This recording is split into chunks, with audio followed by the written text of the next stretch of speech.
All around the world right now, many countries are in lockdown. One of the hardest things to do when you're in self-isolation is to stay positive. So I wanted to take a step back and think about how the world might be after the crisis, and to think about ways in which, if we make the right decisions, we can bring about a better world. So here are 6 things we might all learn from self-isolation.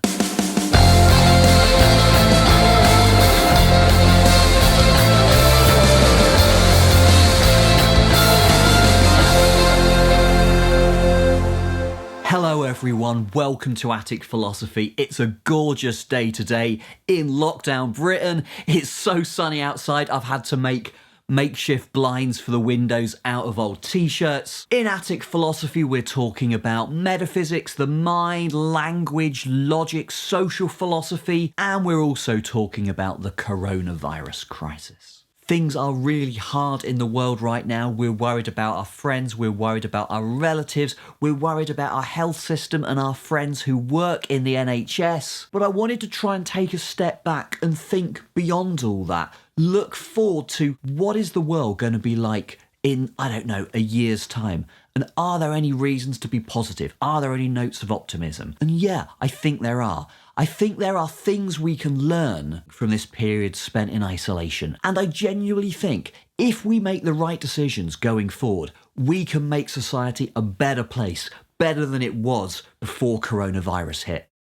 So I'm going to talk about 6 broad areas in which we can be positive. 3 relating to society as a whole and 3 relating to us as individuals. First reason, the way in which work is structured.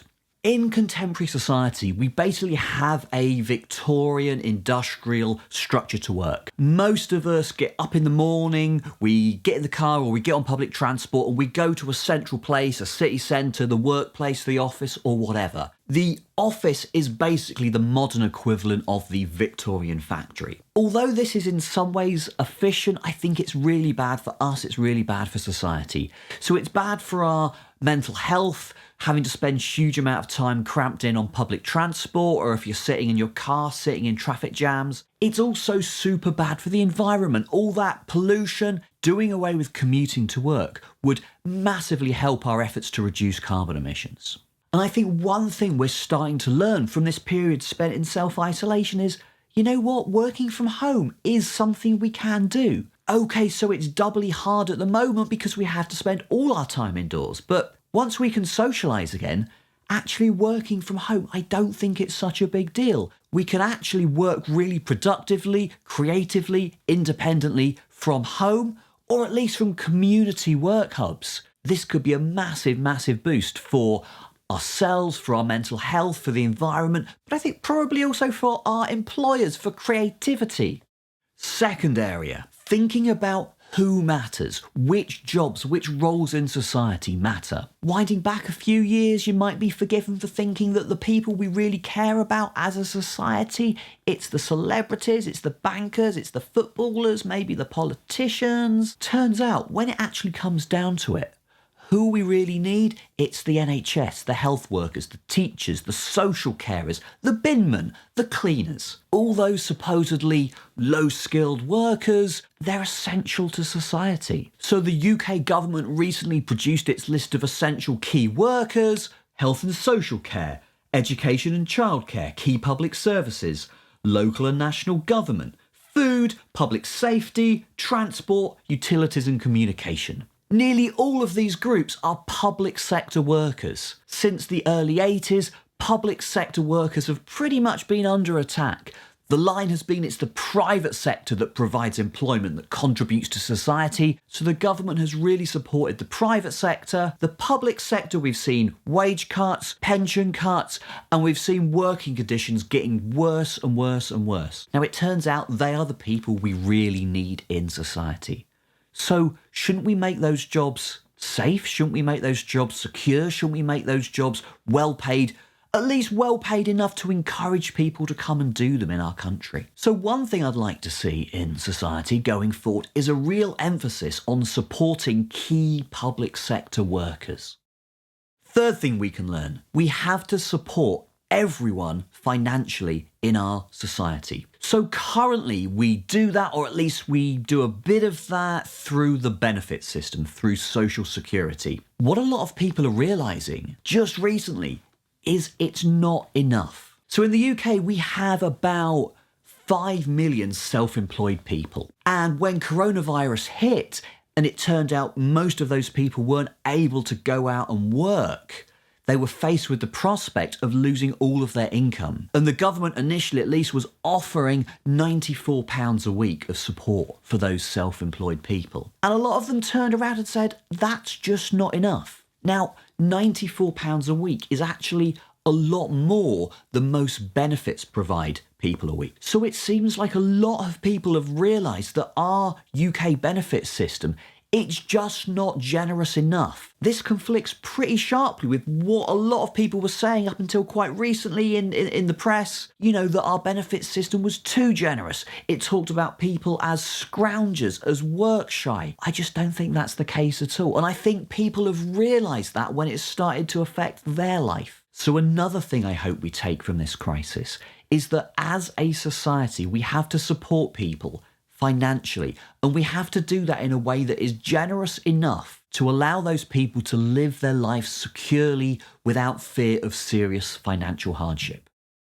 One great way in which we could do this is through a universal basic income. The idea, roughly, is that the state provides a basic income for everyone of working age in the country. This would replace the benefit system, so rather than having to go along and be assessed to see whether you can have state support or not, everyone gets this basic income. And then for people who have a decent income, who basically don't need that extra income, they return it in their tax bill. So someone like me, who's on a good salary, I would get that basic income and then it would be taxed off again. But for somebody who really needs it, they would be able to take that income and that will provide for them financially. It will provide security for them so they don't have to worry. Okay, so there were 3 things I think we can take from this crisis about how society is structured. Now here are 3 things we might learn about ourselves as individuals.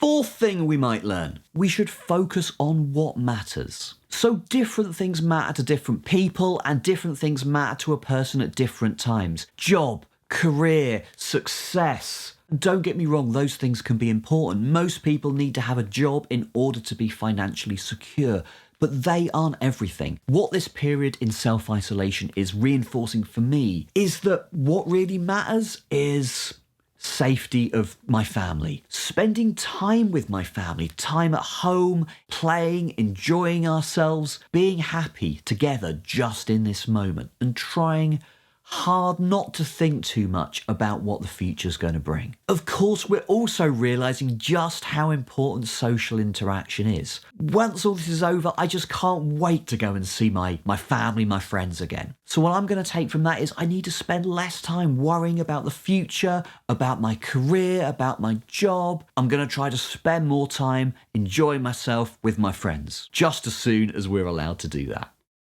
5th thing we can learn, stop comparing. You know, we are always encouraged to compare our lives with other people's. Look at influencers on social media, lifestyle magazines, the Sunday supplements, this guy.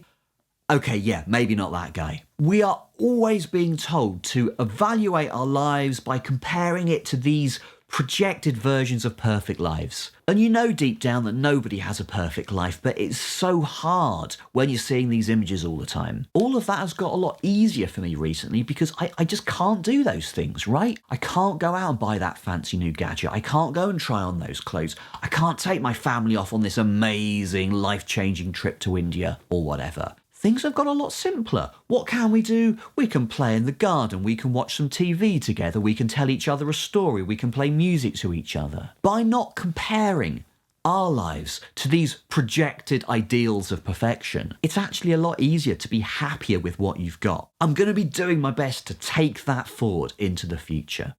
6th thing we can take from all this, the idea of self-sufficiency. Traditionally, the idea of self-sufficiency was linked with people who grow all their own food in the back garden. And you know, most of us just can't get anywhere near that. Rather, I wanted to talk about the idea of sufficiency, meaning enough. The idea that you in your life already have enough. And then the idea of self-sufficiency, thinking about yourself as a person. You yourself are enough. Whatever it is that you do, you don't have to be the best of them. You don't have to be the best musician. You don't have to be the best writer. You don't have to be the best philosopher. Doing what you're doing, that is enough. This doesn't mean that you have to stop being ambitious. It doesn't mean you have to stop trying. It doesn't mean you have to stop going out there and helping other people. I mean, we're going to need people who do that. Rather, it's about saying, I'm going to do my best, and that is enough. We don't have to strive to do the impossible. That way lies the path of unhappiness. This is something I am really, really bad at. It's something I've been reflecting on in this period of self-isolation. I really want to try and take it forward into the future. So there are some thoughts on how once all of this is over, we can take these positive thoughts and try to build a better society. Okay, so these won't work for everyone, but I hope there's something in there that you can take forward. I guess I've missed out loads of stuff. If you have suggestions, please leave me a comment. It'll be great to hear from you. If you've liked hearing about these ideas, consider subscribing to the channel. Thanks for listening this far. Please stay safe, act responsibly, think about other people, but take care of yourself as well. Thanks for listening. I'll see you next time.